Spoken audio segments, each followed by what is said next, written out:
मतलब इसको साधारण मत समझना कि आप ऐसे मौज मस्त, नहीं, खूब भजन करो। ब्रह्मचर्य बहुत जोर का ये यम है। ब्रह्मचर्य के बिना जीवन मृत है, मृत जीवन। ब्रह्मचर्य अमृत है। मन, वाणी, शरीर बड़ा भारी इनका साधना में योग है। 8 प्रकार के मैथुनों का सर्वथा त्यागी ही ब्रह्मचारी कहा जाता है। पूज्यपाद श्री उड़िया बाबा जी महाराज, मूर्तिमान ब्रह्म, ब्रह्मचर्य ही महान सामर्थ्य, परम पुरुषार्थ, भगवत प्राप्ति का प्रबल साधन है। परम सुख का, परम शांति का, परम स्मृति का, महान धृति का ये प्रधान साधन ब्रह्मचर्य है। जो इस साधन से हीन है वो मृत हैं, खुद देख ले। स्मृति काम नहीं, शरीर में विशेष रजोगुण का प्रभाव, भोग वासना से जलता हुआ हृदय, छल कपट, आगे चलकर शरीर पीड़ा से युक्त हो जाना, बुझा बुझा स्वभाव रहना, हृदय में एक विशेष चिंता, कल्पनात्मक भय, विषाद और पशुवत आचरण, ब्रह्मचर्यहीन जीवन।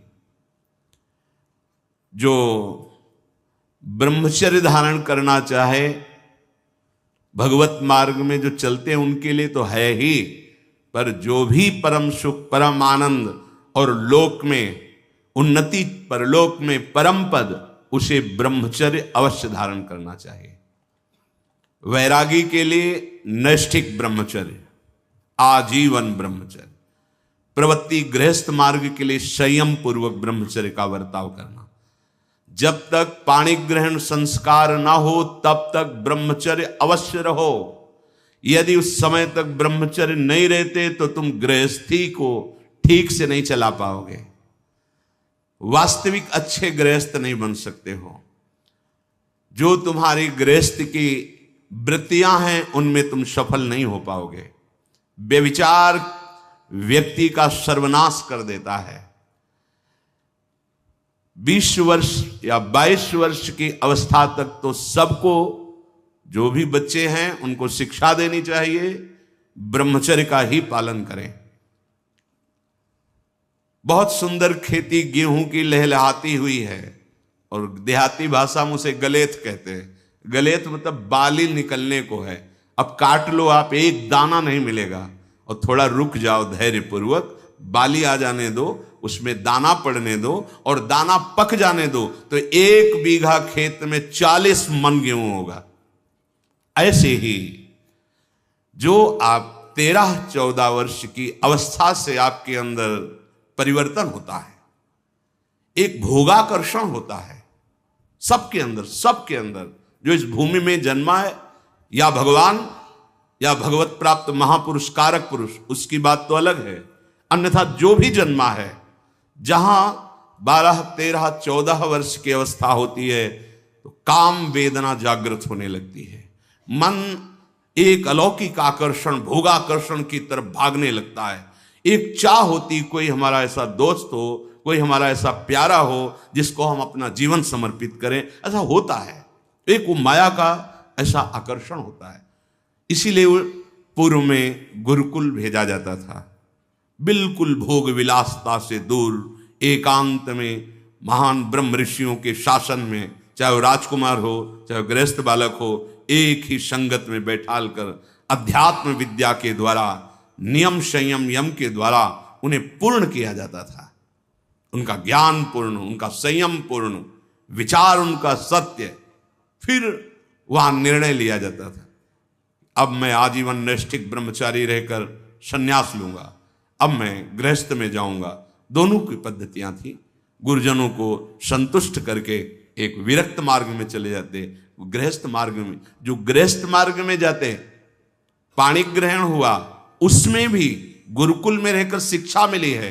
कब, कैसे, किस विधान से हमें ब्रह्मचर्य का गृहस्थ में प्रयोग करना है। ऐसा नहीं कि मनमानी व्यभिचार प्रवृत्ति। यहां तो अब ऐसे आचरणों की बढ़ोतरी हो रही जहां शास्त्र, संयम, गुरुजनों की आज्ञा, इनका तो कोई महत्व ही नहीं रह गया है। कैसी कलयुग की विचित्र मलिन चाल। जिस अवस्था में असंग रहकर विद्या का अध्ययन करना, स्वास्थ्यवर्धक चेष्टाएं करके स्वस्थ होना, समाज सेवक, देश सेवक, परिवार को सुख पहुंचाने वाला आचरण, अध्यात्म विद्या का ज्ञान, वहां छोटे से ही भोग वासना प्रवृत्ति की बढ़ोतरी, वो दोस्ती, विपरीत भावनाएं, व्यसन। समलो भाई, सबसे हाथ जोड़ के कह रहा हूं, बहुत कीमती आपका जीवन है। जिस जीवन को छोटे छोटे बच्चे गांजा, भांग, अफीम, ड्रग्स, चरस, ये क्या हो रहा है? अभी आपकी 20-22 वर्ष की अवस्था है, आप व्यसन में आसक्त हो गए, आप व्यभिचार में आसक्त हो गए, तो किस बुद्धि से आप देश सेवा करेंगे? किस बुद्धि से आप अपना उद्धार या अपने परिवार को सुख पहुंचाएंगे? ब्रह्मचर्य जीवन है, ब्रह्मचर्य जीवन है। ब्रह्मचर्यहीन जीवन मृत्यु है। पूज्यपाद सिउड़िया बाबा जी महाराज, साक्षात ब्रह्म।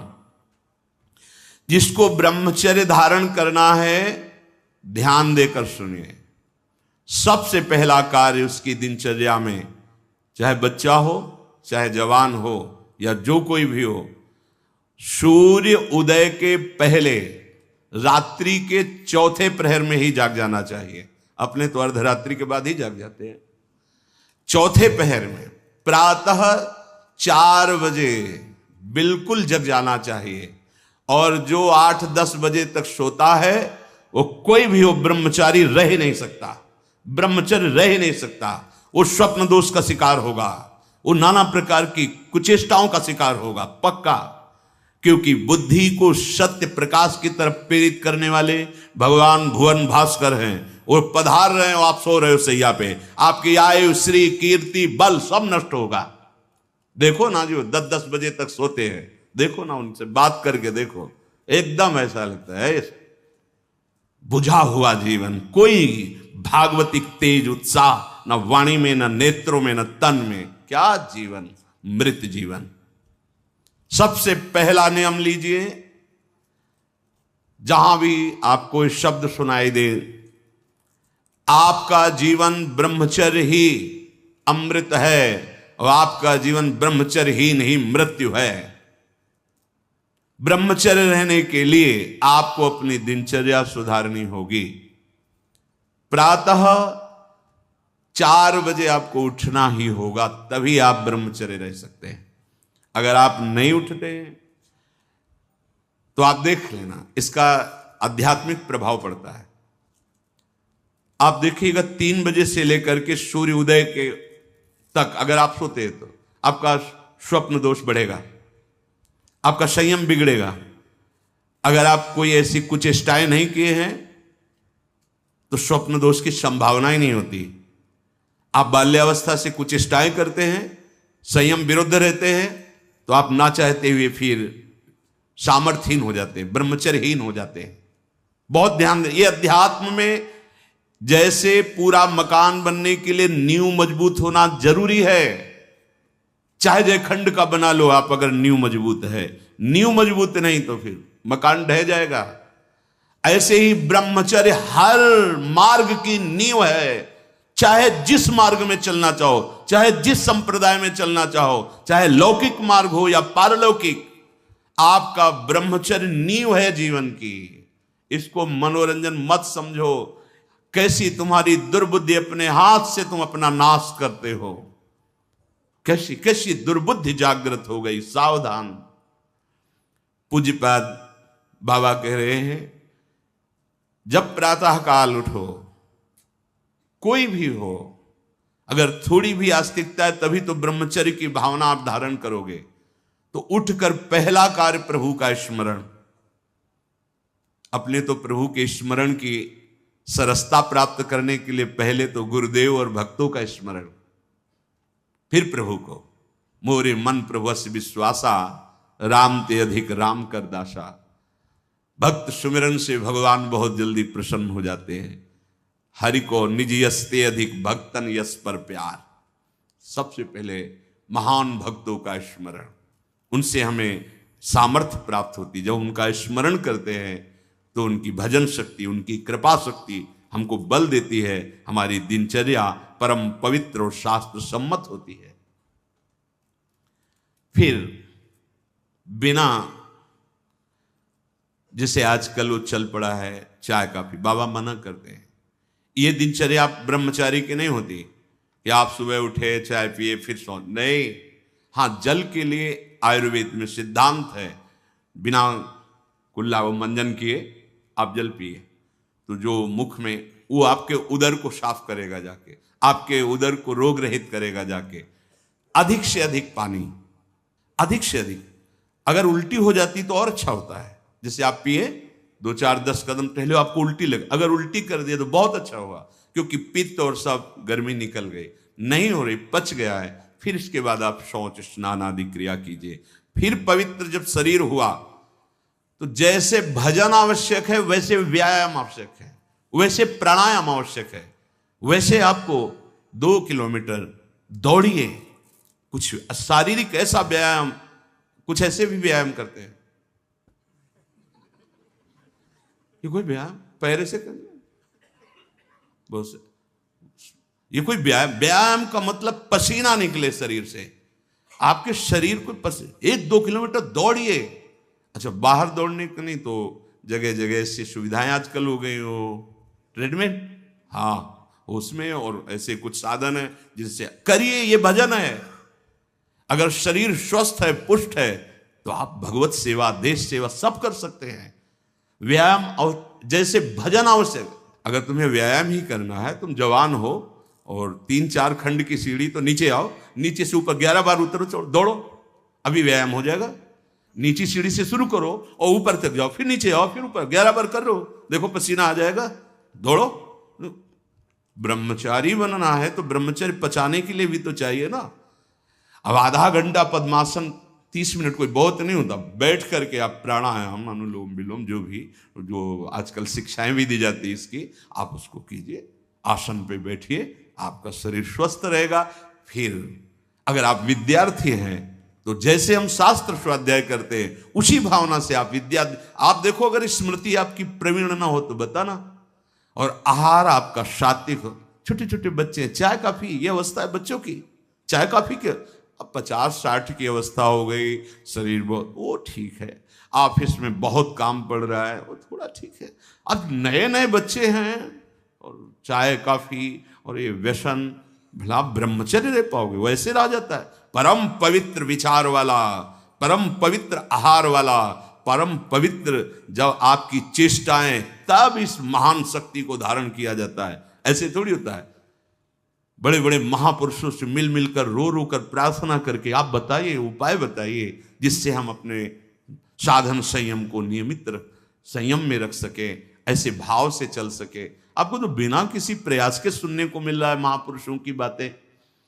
बिल्कुल समझ, आप रह के देखिएगा, एक नवीन उत्साह।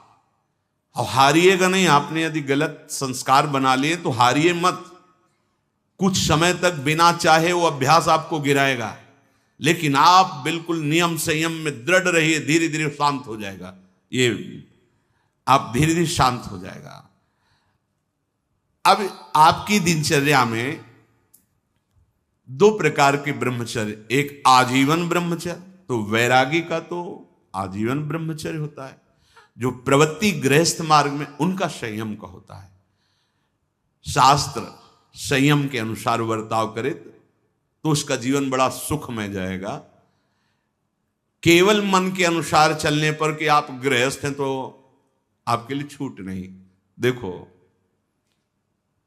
परम ब्रह्मचारी भीष्म जी अपहरण करके स्वयंवर में जीत कर जबरदस्ती राजकुमारी, वो एक राजधर्म है, मैं ले जा रहा हूं राजकुमारियों को महाराज विचित्र वीर के लिए हस्तिनापुर के सिंहासन पर आरूढ़ है, जिसकी ताकत हो छोड़ा, वो राजाओं का है। अंबा ने तो अस्वीकार कर दिया कि या तो आपने अपहरण किया, आप स्वीकार कीजिए, नहीं तो मैं उनको 2 जो। अब वो संयम को भूल गए, महाभारत प्रसंग में है, राजा क्षमा रोग हो गया और मृत्यु को प्राप्त हो गए। बहुत सावधानी, ऐसा नहीं कि आप गृहस्थ में हो तो आप, ये कोई आपके लिए धर्म नहीं है। धर्म संतानोत्पत्ति, भगवान की सृष्टि पूजा के लिए, वो भी संयम भगवत भाव में स्थित रहते हुए। ये मनुष्य जीवन ऐसे बर्बाद करने के लिए नहीं मिला है मनमानी आचरण। यदि सत्संग नहीं सुनते, शास्त्र स्वाध्याय नहीं है, आस्तिकता नहीं है, तो चाहे स्त्री शरीर चाहे पुरुष शरीर हो, पशुता रहती है। क्या जीवन है? आजीवन ब्रह्मचर्य पालन करने की जिसकी इच्छा है, नैष्ठिक ब्रह्मचर्य, उसको किसी भी प्रकार से इन अष्ट मैथुनों का स्पर्श नहीं करना चाहिए, संयोग नहीं होने देना चाहिए। और जो गृहस्थ में भी, तो वो भी सावधान, पाणी ग्रहण जिससे किया है वो भी समय मर्यादा के अनुसार।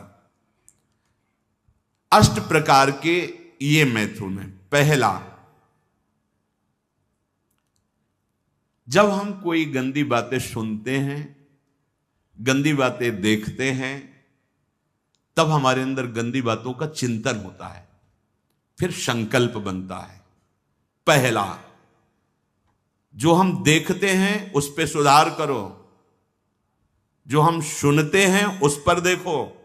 कोई ऐसी बात तो नहीं सुन रहे जो हमारे अंदर काम जागृत कर दे, कोई ऐसा दृश्य तो नहीं देख रहे जो हमारे अंदर काम जागृत कर दे, कहीं हम ऐसी कोई बातें तो नहीं बोल रहे हैं जो काम उत्तेजना प्रकट कर दे। 3 बातें। पहला, ध्यान दीजिए, इसी से भोग संकल्प बनता है। पहला, भोग संकल्प त्यागी। वो बनता कैसे? प्रधान बात, आपको ऐसा कोई दृश्य नहीं देखना जिससे आपके अंदर कामोत्तेजना जागृत, इसका प्रभाव पड़ता है। अभी आप कोई ऐसी बात करुणा की सुने तो आपको रोना आ जाएगा, आप कोई ऐसा दृश्य देखें तो आपका हृदय पिघल जाएगा, आप वाणी से कोई ऐसी करुणा की बात कर आपको रोना आ जाएगा। अर्थात आपके देखने, सुनने और बोलने का प्रभाव हृदय पर पड़ता है। यदि आपका देखना, सुनना और बोलना गंदा है, गंदे का भाव आप समझ रहे होंगे, कामोत्तेजना बढ़ाना वाला है, बेकार की बातें केवल ब्रह्मचर्य की होंगी, तुम ब्रह्मचारी रह ही नहीं सकते। आप देखो गंदी बातें, सुनो गंदी बातें, बोलो गंदी बातें, और आप ब्रह्मचारी रह सको, सवाल ही नहीं उठता। जैसे आप गंदी बात देख रहे हैं, सुन रहे हैं, आप कोई चेष्टा नहीं कर रहे, तो भी आप ब्रह्मचारी नहीं रह पाओगे। वर्णन हुआ है शास्त्रों में, एक मनोवाह नाम की नाड़ी है, पूरे शरीर में ऐसा कहीं जैसे पित्त की थैली होती है, ऐसी कोई ब्रह्मचर्य वाली थैली नहीं है। ये यहां में हर नस नाड़ी में वो व्याप्त है सप्तम धातु।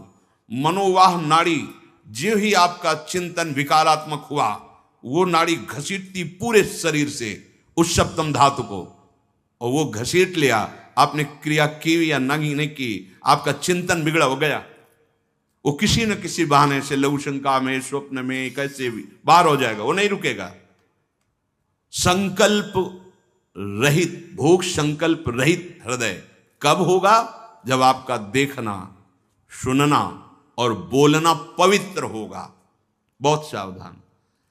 आज सावधान होना तो बहुत ही कठिन है, क्योंकि मोबाइल है।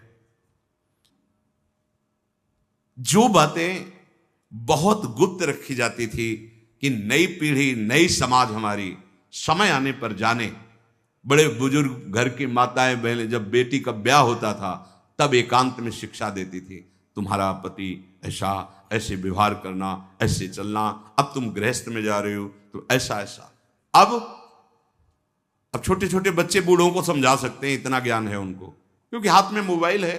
गूगल में सर्च करो, यूट्यूब में सर्च करो, आपको सब शिक्षाएं मिल जाएंगी, जिस मार्ग की, चाहे अध्यात्म मार्ग की या कुमार्ग की, सब भरी हुई हैं। और प्रायः कोई बिरला ही होगा जो मोबाइल रहित हो। जैसे भगवान सर्वत्र विराजमान है, ऐसे माया ने सर्वत्र रचना कर दी मोबाइल की।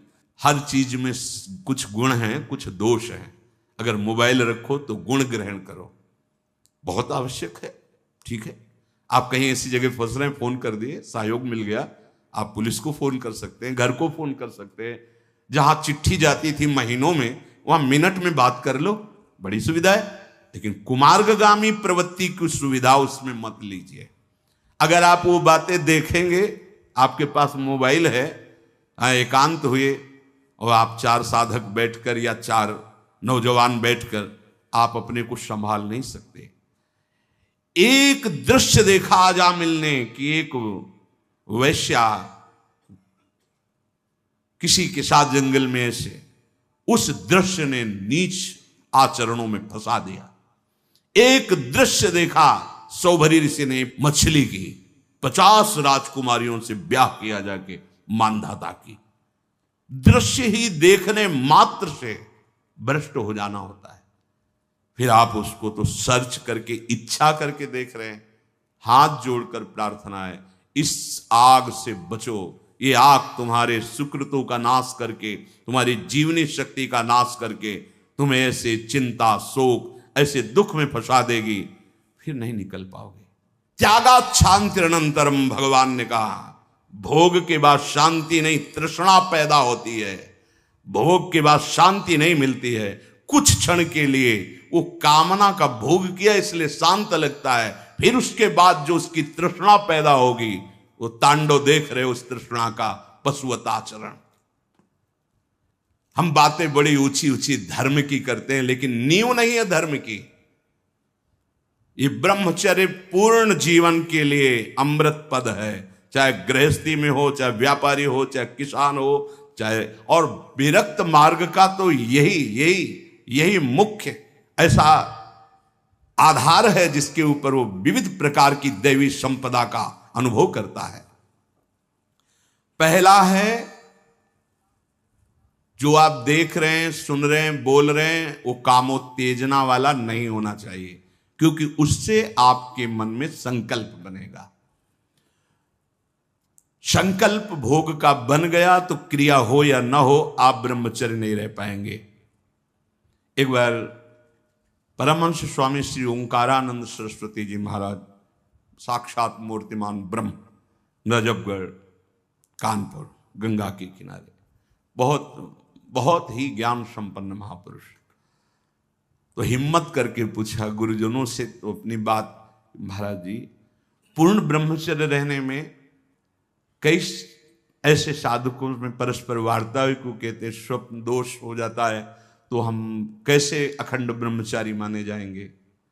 महाराज ने जो वचन बोले, यदि आप कोई कुचेष्टा नहीं करते और कुछ काल के बाद ऐसा होता है, आपने स्वप्न में भी कोई गंदे दृश्य या गंदी भावना नहीं देखी, स्वाभाविक आप जगे ऐसा, तो बोले जैसे उफान आती है किसी वस्तु में, वो वास्तविक जो ब्रह्मचर्य, जो संतानोत्पत्ति वाला, वो नहीं निकल पाएगा। उसके ऊपरी भाग का, उससे कोई हानि नहीं होती। यदि आपने कुछ चेष्टा पहले से अभ्यास की है और आपका स्वप्न में गलत संकल्प बन गया है, फिर वो वैसा माना जाएगा। इसलिए संकल्प का त्याग करे, कभी कुचेष्टा न करे।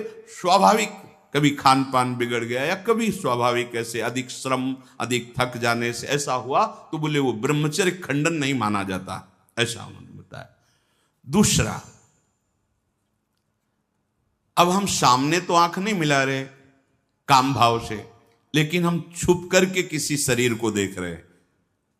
किसी शरीर का प्रयोग इसलिए किया कि चाहे जो साधक हो, जिस भावना का साधक हो, काम भाव से किसी भी शरीर को देखना, वो उसके लिए अष्टमैथुनों में आता है और वो ब्रह्मचर्य नहीं धारण कर पाएगा।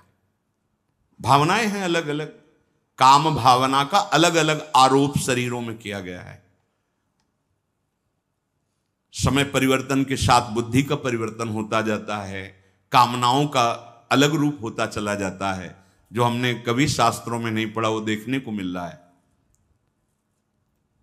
किसी भी शरीर की तरफ छुपकर या किसी बहाने से काम भाव से देखना, अगर ऐसा देखते हैं तो आप अष्टमैथुनों के अंतर्गत है और आपका भाव बिगड़ जाएगा, आप संयम से नहीं रह पाएंगे। एक बार दृष्टि भूल से चली जाए उसे देखना नहीं कहते। जैसे आप मारो, अचानक दृष्टि गई, बस आप हटा लीजिए। जैसे यमुना स्नान करने गए, गंगा स्नान करने गए, यहां जहां सब परिवार के परिवार स्नान करते, अचानक दृष्टि गई है, अब दोबारा नहीं देखना। अगर दोबारा देख लिया तो अष्ट मैथुन के अंतर्गत आता, वो आपका भाव बिगाड़ देगा। भूल से दृष्टि चली जाए तत्काल उधर से दृष्टि हटा लें। किसी भी माता बहन को, जिसको जो गृहस्थ में पाणी ग्रहण किया वो अर्धांगिनी, इसके अलावा जहां भी दृष्टि जाए अपनी दृष्टि को सुधारना है। जैसे हम अपनी मां के पास रहते हैं तो क्या भाव, कोई गलत भाव थोड़ी आता। अपनी बहन के साथ रहते हैं तो क्या गलत भाव आता है? वो तो राक्षस है जिसके अंदर गलत भाव है, वो मनुष्य थोड़ी है। अरे बहन बेटी मां है तो परम पवित्र, इनके तो चरण रज माथे पे रखते हैं, माथा इनके चरणों में रखते हैं। देखो कितनी सुंदर रीति हमारी ने तो देखा है। कभी बेटी से पैर नहीं छुआते थे पिता, पैर छूते ही थे। हाँ, बेटी के पैर छूते, ए देवी दुर्गा के स्वरूप मानते, एक कन्याएं ये सब भगवती का स्वरूप है ऐसा मान। और बहन जब राखी बांधती है तो भाई तो माथा रखता ही है, चरण छूता ही है, पूज्य भाव रखना। ऐसे ही जननी सम जान ही पर नारी, ये सब भगवती अम्बा की अंश स्वरूपा है। अपने लोग तो सब श्री जी की सखियां हैं, लाडली जी की दुलारी प्यारी सखियां हैं, अपने को ऐसा भाव। अगर हम स्त्री को, किसी भी स्त्री शरीर को देखकर भोग भावना करते हैं, हमारा पतन निश्चित है। कोई क्रिया हो या ना हो, यह चिंतन वाली बात है, ध्यान रखना। किसी भी माता बहन को भोग बुद्धि से, जैसे शास्त्रों में कहा गया नरकस्य नारी, बात है कि तुम्हारी भोग भावना जो नारी के प्रति है यह नरक पहुंचा देगी। त्रिविधम नरकस्येदम द्वारम नासन मात्मनः कामः क्रोधा तथा लोभा तस्मा देत्रयम त्यजेत। माताओं बहनों की तरफ देख करके काम भाव से उनको देखना तो तुम समझ लो नरक जाने का रास्ता पेट कर रहे हो। त्रिविधम नरकस्येदम, शास्त्रों ने तो जगदम्बा कहा है, शास्त्रों ने तो मां कहा है इनको। जननी सम जानो पर नारी, कहां जगत की जो वार्ता है वो कहां शास्त्र के विरुद्ध पहुंच रही। शास्त्र उसको कह रहा है जो माताओं बहनों को गलत दृष्टि से देख रहा है कि नरक, ये तुम्हारे नरक का हेतु बनेगा जो तुम देख रहे हो स्त्री को काम भाव से। आगे कह रहे हैं किसी भी तरह से खिलवाड़ करना। बच्चे हैं, बच्चियां हैं, अब उनको तो ज्ञान नहीं है कि आप गलत स्पर्श कर रहे हैं, आप गलत ढंग से छू रहे हैं, और आप अपनी वासना का पोषण करने के लिए छोटे बच्चों को, बच्चियों को गोद में बैठा ले, खिला रहे, और आपकी भावना दूषित हो रही। ये सत्संग है, बहुत होश में सुनिए। साधु हैं या परमार्थ के पथिक हैं या गृहस्थ है, अंतर में बैठा हुआ अंतर्यामी देख रहा है आप क्या देख रहे हो और आप क्या सोच रहे हो। बस जो ब्रह्म स्वरूप महापुरुष हो गए स्वयं बालकवत, वो खेल रहे हो, विचरण कर, तुम्हारी स्थिति नहीं है। अंतर की वृत्ति भ्रष्ट होने में देर नहीं लगती है। वो अबोध अवस्था को प्राप्त बालक बालिकाएं हैं। भगवान का स्वरूप मानकर दूर से, अगर वैराग्य मार्ग के पथि को दूर से स्पर्श करने का अधिकार नहीं, स्पर्श करने का वो ब्रह्मबोध संपन्न महापुरुष जो स्वयं बालवत परमहंस अवस्था को प्राप्त, वो बच्चों के साथ खेलते हैं जहां कामना की कोई गंध ही नहीं, ब्रह्म स्वरूप है अपने होश में। किसी बालक को किसी भी तरह से दुलार करना, वो वात्सल्य नहीं होगा आपके अंदर, वो वासना होगी। ध्यान देना, बहुत सावधानी का विषय है ये। हम तो बच्चों के साथ खेलते हैं, नहीं, तुम बच्चों के साथ खेलते नहीं, अपनी वासना को बढ़ावा दे रहे हो। उपासक उपासना का बढ़ावा करता है। दूर से देखो, चरणों में प्रणाम करो, मेरे लाडली लाल इन्हीं बच्चों में खेल रहे, प्रणाम किया निकल गए। ऐसा किसी भी तरह से स्पर्श करने का अधिकार नहीं है। वो महापुरुष जो भगवत प्राप्त है वो खुद वैसे धूल दूषित उनके साथ खेल रहे, उनकी क्षमता हमारे हृदय में नहीं जागृत है, चूक हो जाएगी। बहुत सावधानी का। एकांत में किसी भी तरह का व्यवहार करना विपरीत शरीर से, काम चेष्टा नहीं कर रहे, पर हंसी मजाक, छूना, खेलना, बातें करना, वो आपको भ्रष्ट कर देगा। सावधान। विपरीत आकर्षण जहां आपका काम भाव बन सकता है, एकांत में नहीं। व्यवहार करने के लिए जिनको सेवाएं मिली हैं 2-3 एक साथ, तब व्यवहार कीजिए। अकेले वार्ता करने वाला अपराधी माना जाएगा। क्यों? अकेले वार्ता में माना आप दूषित नहीं, लेकिन दूसरे की दृष्टि भावना दूषित हो सकती है कि ये स्त्री शरीर और ये पुरुष शरीर, कहीं कोई ऐसा तो नहीं, तो आपने गलती नहीं की, लेकिन आपके आचरण ने दूसरे की श्रद्धा बिगाड़ दी। नहीं, आपको ऐसा भी आचरण नहीं करना कि दूसरे की श्रद्धा में भी दोष आवे, क्योंकि आपका आचरण ही दूसरे के ऊपर प्रभाव डालने वाला है। एकांत में कोई भी ऐसी हंसी मजाक चेष्टा विनोद, भले भागवतिक हो, लेकिन विपरीत शरीर जिसमें काम भावना होती, नहीं करना चाहिए। समाज में बहुत सावधानी पूर्वक व्यवहार करना चाहिए।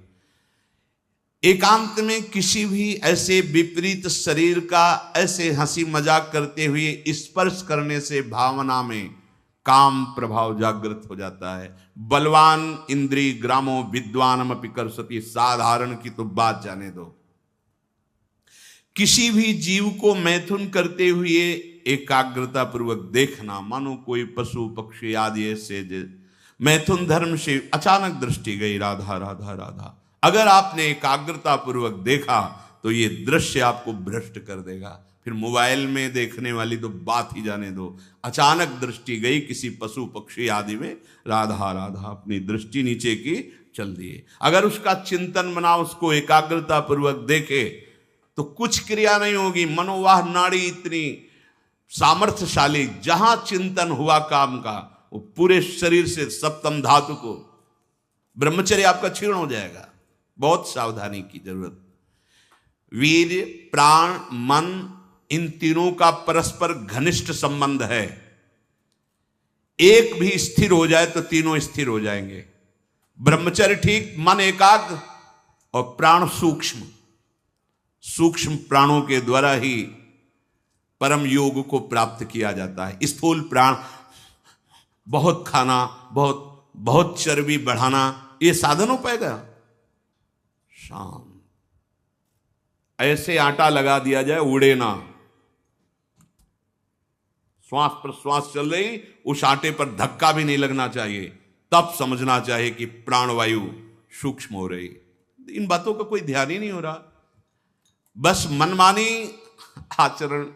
बहुत इतना खा लिया और उसी को पचाने में पूरी शक्ति लग गई। भजन और एकाग्रता और इंद्रिय संयम तो बात जाने दो, इतना पा लिया। वीर, प्राण, मन, तीनों का परस्पर घनिष्ठ संबंध है और उपासना में तीनों का बहुत बड़ा योगदान है। प्राण सूक्ष्म,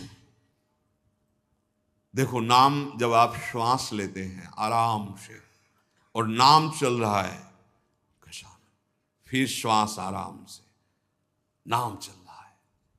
अब स्थूल प्राण है, बैठे हो, सुनाई दे रही आवाज प्राणवायु, सांप की सी फुसकार निकल रही, आप साधक हैं, आप उपासक। इतने स्थूल प्राण, तो आप मंत्र कहां चला पा रहे हैं? इसका मतलब मंत्र नहीं चल रहा। आराम से शांत श्वास। प्राण जिसका ब्रह्मचर्य ठीक है, बिना प्राणायाम के भी वो सूक्ष्म हो जाएगा। जिसका प्राण सूक्ष्म है, ब्रह्मचर्य ठीक है, मन को एकाग्र करने के लिए ज्यादा श्रम नहीं करना पड़ता। ये तीनों एक तार जुड़े हुए हैं। ब्रह्मचर्य ठीक नहीं, मन भयानक चंचल बदमाश होता चला जाएगा, गंदी से गंदी बात पेश करेगा आपके सामने, गंदे से गंदे आचरण करेगा, भूल जाएगा कि हम मनुष्य हैं, पशुवत आचरण में उतार देगा। ब्रह्मचर्य, प्राण, मन, तीनों का परस्पर बहुत घनिष्ठ संबंध है। एक स्थिर कर लो, ब्रह्मचर्य, बहुत गंभीरता स्वभाव में आ जाएगी। ब्रह्मचारी का स्वभाव गंभीर होता है, विचार परिपक्व होता है, स्मृति प्रवीण होती है उसकी, और हर कष्ट सहने की सामर्थ्य होती। गर्मी, सर्दी, बरसात, पीड़ा, अपमान, निंदा, वो महान शीतलता अंदर प्रदान करता है। मस्ती एक रहती है, और कहीं निरंतर भजन और ब्रह्मचर्य, फिर क्या दुर्लभ रह गया संसार में उसके लिए। इसलिए हमारे शास्त्रों ने, ब्रह्म ऋषियों ने ब्रह्मचर्य पर बहुत जोर दिया है। ब्रह्मचर्य रहने वाले उपासक को इन बातों का ध्यान देना चाहिए। यदि कब्ज पेट में रहेगी तो बिना क्रिया के भी ब्रह्मचर्यहीन होने लगोगे। गर्मी बर्दाश्त नहीं ज्यादा। ये जितने नए पदार्थ पाने वाली लोलुपता है, ये सब ब्रह्मचर्य नाश करने वाली। ये जो आप जिसे पिज्जा कहते हैं, इसमें जो ऊपर लेप लगाए जाते हैं, जो बनता है वो गरिष्ठ है, बहुत गरिष्ठ है। पाचन तंत्रों पर भारी प्रभाव बनाकर एक कब्ज बनाने वाली चीजें। आपको ये 32 दांत दिए गए, वो अच्छे से चबा चबा के लुगदी में थोड़ा खाओ, बहुत देर चबा कर स्वाद लेकर के अंदर जब किया तो जो मुख में पाचन, यहाँ वो जो थूक आदि निकलते हैं, उससे ऐसे रस होते हैं जो उसको पाचन करते हैं। बहुत संभाल, ये भोजन का बहुत योगदान है। अगर कब्ज हो रही है तो ये अनुभव में लाई हुई वस्तु है, ये ईशबगोल की भूसी और छोटी हर। जैसे 1 चम्मच 1.5 चम्मच ईशबगोल की भूसी, और अगर आप पहली बार तो आधा चम्मच वो हर, छोटी वाली हर मिला लीजिए और 250 ग्राम दूध में पा करके शहन की। वो ऐसा नहीं करेगी कि आपका एकदम पेट साफ कर देगी। 10 दिन 15 दिन लगा, वो धीरे धीरे आपकी आंतों से वो ऐसा, यही सेवन किए, बहुत समय तक सेवन किए। क्योंकि कभी ऐसे जैसे रूखा सूखा मिला, कभी ना मिला, तो ऐसे कब्ज की तो ये पास रखते थे, थोड़ा ईशबगोल की भूसी और हर। दूध ना मिला तो थोड़ा पानी से ले लिया, थोड़ा कम प्रभाव पड़ेगा, पर वो धीरे धीरे। अति ऐसी औषधियां जो आंतों को जाके, वो भी नहीं ठीक है, क्योंकि वो सीधे इतनी गर्म होती है, ब्रह्मचर्य का नाश कर देगा। बहुत संयम की आवश्यकता है ब्रह्मचर्य के लिए। तो कब्ज मत होने दीजिए, और जल की कमी नहीं होनी चाहिए। 2.5-3 लीटर जल तो होना चाहिए। आपकी जो एसिड बनती है, आपकी आप लघुशंका जो होती है, उससे आपके स्वास्थ्य को लाभ मिलता है। सुबह से शयन तक 2.5-3 लीटर पानी पीना ही चाहिए, यदि आप संयम से चलना चाहते हो। मैदा और गरिष्ठ वस्तुएं, चाय और कॉफी ब्रह्मचारी के लिए निषेध है। अब नौजवान बच्चे हैं, चाय और कॉफी भैया काहे को? 60-50 की अवस्था है, शरीर थोड़ा रुग्ण जैसा, तो आप चाय आदि ले लीजिए। आपको चाय की क्या आवश्यकता है? आपका तो ब्रह्मचर्य खुद इतना पावरफुल कि चाय और कॉफी तो विघ्न है आपके लिए। बहुत कलयुग का बड़ा भारी प्रभाव है। आगे कह रहे हैं कि अत्यंत आवश्यक हो तो शरीर जिसका रोगी है उसकी सेवा के लिए अगर आपको सेवा लगाई गई है, या किसी को सेवा कार्य के लिए, ऐसे बकाया किसी को स्पर्श मत करो, क्योंकि सबके शरीरों में परमाणु होते हैं, अपने अपने स्वभाव, अपने अपने आचरण, शरीर में, वस्त्र में, सैया में। एक विश्राम स्थली पे जो आपकी सैया है, आप कैसे सोते हैं उसमें उसके परमाणु हैं, वस्त्र में परमाणु हैं, शरीर में परमाणु हैं। अगर आप ऐसा ही व्यवहार रखेंगे तो आप लड़ नहीं पाएंगे, आपके परमाणु इतने पुष्ट नहीं होंगे कि आप विकारों पर विजय प्राप्त करें। स्वाभाविक भीड़ में कोई छू रहा हो बात अलग है, हमें छूने की चेष्टा, अगर किसी रोगी की सेवा तो फिर विचार नहीं करना है, कोई सेवा पे है तो हमें विचार नहीं करना है। स्वाभाविक ऐसे हंसी मजाक या व्यवहार में हम बचें, स्पर्श से बचें। यहां वो छुआछूत वाला स्पर्श नहीं, अपने परमार्थ को पुष्ट करने की बात है। कभी किसी को मजाक में भी अश्लील बातें मत करो, मजाक से भी। जैसे हंसी मजाक में आप ऐसे, उसका प्रभाव पड़ेगा, वो शब्द है, वो आपके अंदर पहुंचेगा, मनन करेगा और फिर वासना जागृत कर देगा। आप कोई ऐसे कपड़े बनावटी मत पहनो, आप अपने शरीर की वेशभूषा ऐसी मत बनाओ, आप ऐसे शौकीनी प्रकट मत करो जिससे तुम्हारा शरीराभिमान पुष्ट हो। इससे काम बढ़ेगा, इससे वासना बढ़ेगी। बाबा कह रहे हैं कि ऐसे कपड़े, ऐसी सजावट, ऐसी बनावट, ऐसे लेपों के लगाने से शरीराभिमान पुष्ट होता है और आपकी काम वासना बढ़ती है।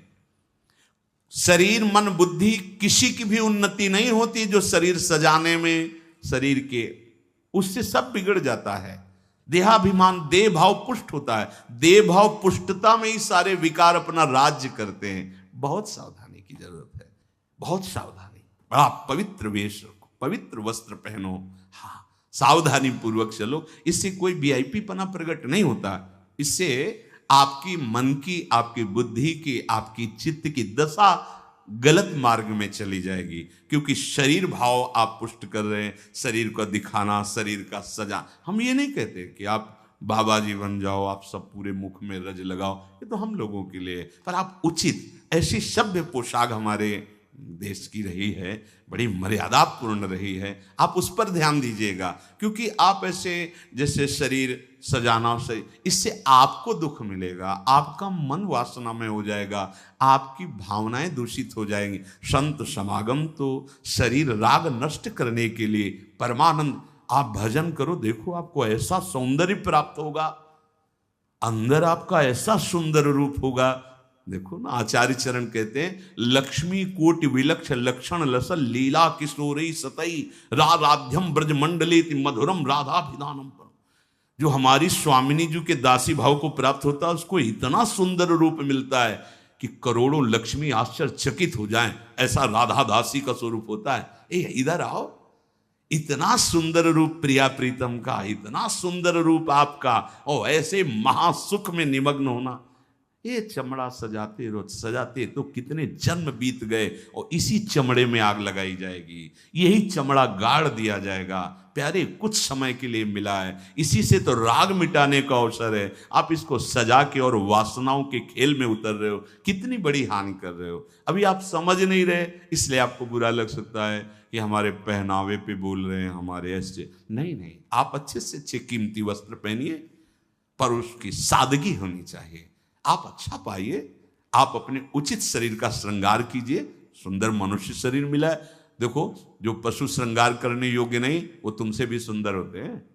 कैसी रंग बिरंगी है उनके सब बाल, और देखो सब एकदम सुंदर। भगवान रचा, उन्होंने रचना की है, तो आपके तो हाथ हैं, आप अपना, पर उतना जिससे आपका हृदय मलिन होकर वासनाओं के प्रवाह में न बह जाए, या हमारे को देखकर किसी के हृदय में ऐसा गंदा भाव ना आ जाए। दोनों, अपने को बचाओ और दूसरों को भी।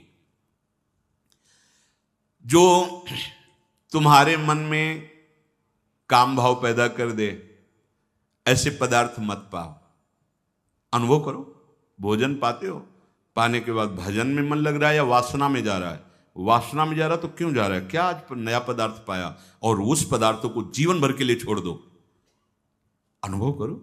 जब कभी किसी साधु को पवाना हो तो नाम कीर्तन करना, कोशिश करना कि आपका चिंतन भी भागवतिक हो, क्योंकि उसका प्रभाव पड़ता है। आप जो बनाते हैं उसका प्रभाव पड़ता है, एकदम शीशे की तरह अंतःकरण हो जाता है, एक एक बात दिखाई देती है। तो जिन पदार्थों के पाने से, जैसे प्याज लहसुन मना किया जाता है, ये वैसा निषिद्ध नहीं कि जैसे मांस आदि ऐसा, ये तमोगुण पैदा करके वासना प्रवृत्ति को बढ़ाता है, इसलिए मना किया गया है कि अगर आपको दीक्षा लेनी है, आपको भजन मार्ग में चलना है, तो रोकना पड़ेगा। ये निद्रा, आलस्य, प्रमाद, तामस, क्रोध, वासना, इसको प्रकट करने वाला है, इसीलिए संतों ने इसको निषेध कर दिया। नहीं तो इसकी उपज बड़ी पवित्र थी, जैसे जहां आलू पैदा होती है वहीं पैदा होता है, भूमि में तो होता है, पर उसका प्रभाव, जैसे तुलसी के पत्ता पास में ही गांजे का पेड़, वो भी तो ऐसी जगह मिलेगा, लेकिन वो प्रभाव तमोगुण पैदा करके व्यसन हो गया। तुलसी जी परम पावन भगवत अनुराग बढ़ाने वाली बन गई। और कोई भी सुगंधित पदार्थ जब तक प्रसादी न हो तो शरीर में नहीं लगाना चाहिए, इसका प्रभाव पड़ता है, रजोगुण पैदा करके भोग वासना प्रकट करता है। श्री जी को अर्पित तो भक्ति हो गई हमारी श्री जी की श्री अंग की गंध है, या औषधि के लिए आप ले सकते हैं। नियमानुसार व्यायाम, भोजन उतना जो पच जाए। अगर आपको शाम टाइम लगता है कि खट्टी डकार आ रही, पचा नहीं, तो फिर बैठने की जरूरत नहीं, उपवास करो, दूसरे दिन पाना, कोई मर थोड़ी जाओगे, आपकी आंतों को थोड़ा विश्राम मिला। प्रतिदिन सोते समय दांतों की सफाई करके सोएं। आपके दांत ठीक होने चाहिए, क्योंकि आप अच्छे से चबाएंगे तब आपकी पाचन शक्ति ठीक होगी। 2 बार स्नान ब्रह्मचारी को अत्यंत आवश्यक है। और यहां पेट में ठंडा ठंडा जल, ऐसे यहां तो कई बार जल डालिए, जैसे ऊपर स्नान किया, फिर आधे यहां नाभि से लेकर 10 कमंडल कम से कम, ऐसे आराम आराम से आपके ब्रह्मचर्य की बहुत पुष्टता होगी और आपकी गर्मी शांत होगी। रात्रि के समय सोते समय विचार कीजिए, आज हमसे कौन सा विचार, कौन सी चेष्टा ऐसी गलत हुई जो नहीं होनी चाहिए, और उसको नियम लेकर दूसरे दिन से ना होने पावे। आप खुद विचार कीजिए। मांस और शराब और कोई भी नशा, ये तो कहीं प्रवेश ही नहीं है, पर धोखे से भी कभी बिल्कुल नहीं। ब्रह्मचर्य रहना है, भगवत प्राप्ति करना है, तो आप वृत्ति भगवदाकार है। अब वो खेल खेले, उनकी बात अलग है। महापुरुषों की वो तो 10 तोला जहर भी खा के पचा जाते, ऐसे संत हुए। एक संत थे, पूज बाबा के चरित्र में पढ़ा, कूटस्थम उनका नाम था, कूटस्थ महात्मा। उन्होंने आजीवन नियम लिया था कि ऐसे खप्पर कर दिया, जो डाल दिया वो खा जाएंगे, क्या है उससे कोई मतलब नहीं। तो कुछ उद्दंड लोग जब उस नगर में गए और ये बात सुना, तो उन्होंने विषैला सांप पकड़वाया और उसको उबाल करके हाथ में आया, ऐसे देखा और मुस्कुराए, खा गए। जो महापुरुष है, उनकी क्षमता, उनकी स्थिति वो अपने में नहीं है। उसमें लिखा था पागल। एक दिन जंगल में किसी पेड़ के नीचे बैठे थे, किसी गांव में चोरी हुई थी, लोग उन चोरों का पीछा किए रहे थे, और आराम से बैठे हुए इनके पास आए, बोले तुम भी इन चोरों में शामिल थे? उनका तुम्हें जो दिखाई दे रहा है तुम देखो, तुम्हें क्या दिखाई दे रहा है? बोले बहुत गुस्सा, अंधेरा था, बहुत गुस्सा है तेरे अंदर, और डंडा चलाए। जब एक ने कहा देखो तो कौन है, तो फिर वो तुम महात्मा हो? बोले तो तुम निर्णय करो कि कौन है। अरे बोले गलती हुई, कोई बात नहीं, जाओ। कुछ नहीं, पीट रहा है तो कुछ नहीं, उसमें जहरीला सांप दे दिया तो कुछ नहीं। अब वो एक हिमालय की तरफ जा रहे थे, तो उस समय सिंह दहाड़ा, तो ऐसे छड़ी लिए थे, ऐसे खड़े हो गए। बोले सुनो, अगर तुम्हारा आहार निश्चित हो गया है शरीर, तो तुम्हें हल्ला मचाने की जरूरत, इसे खा लो, और नहीं हुआ तो चले जाओ। वो चल रही भले स्थिति है। तो हमको अपने कोई भी व्यसन साधना में, देखो सबसे पहली गलती तो ये होगी कि वो व्यसन हमें अपना चिंतन कराएगा। समय पर हमें कोई व्यसन नहीं करना। और ध्यान से सुनिए, ब्रह्मचर्य पालन के लिए इमली और खट्टे पदार्थ बिल्कुल जहर है ब्रह्मचारी के लिए। ब्रह्मचर्य पालन के लिए लाल मिर्च, प्याज, लहसुन, गरम मसाला, जो सब्जी हैं, ये बढ़िया। दोपहर में भोजन के पश्चात 15 से 30 मिनट तक विश्राम। सोना नहीं है, करवट थोड़ा इधर मध्य में, फिर बाएं ले, उठ के बैठ गए। दिन में नहीं सोना है। जो रात्रि में सेवा करते हैं उनके लिए छूट है। अब रात्रि में बंगला बना रहे हैं श्री जी का, या जो सेवा परायण है, जिनका सीधा अखंड नाम कीर्तन हो रहा है, रात्रि में ही कीर्तन है, दिन में सोना नहीं, रात्रि में कीर्तन करना है, तो चल कैसे पाएंगे? वो दिन में सो लें।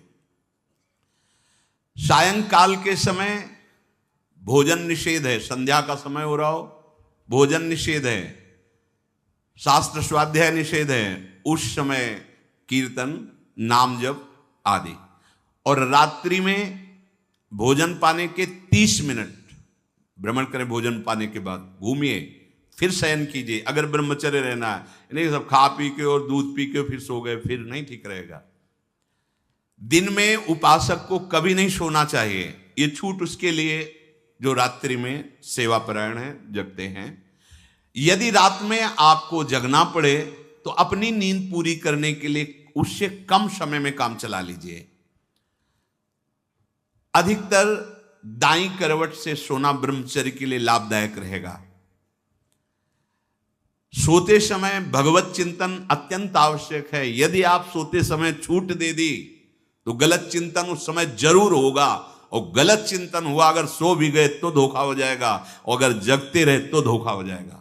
सोने के समय ऐसे सावधान रहो जैसे मरने वाला सावधान रहता है कि अब तो मृत्यु आ रही है, राधा राधा, ऐसे सावधान। जब एकांत कर्म में तो बिल्कुल सावधान।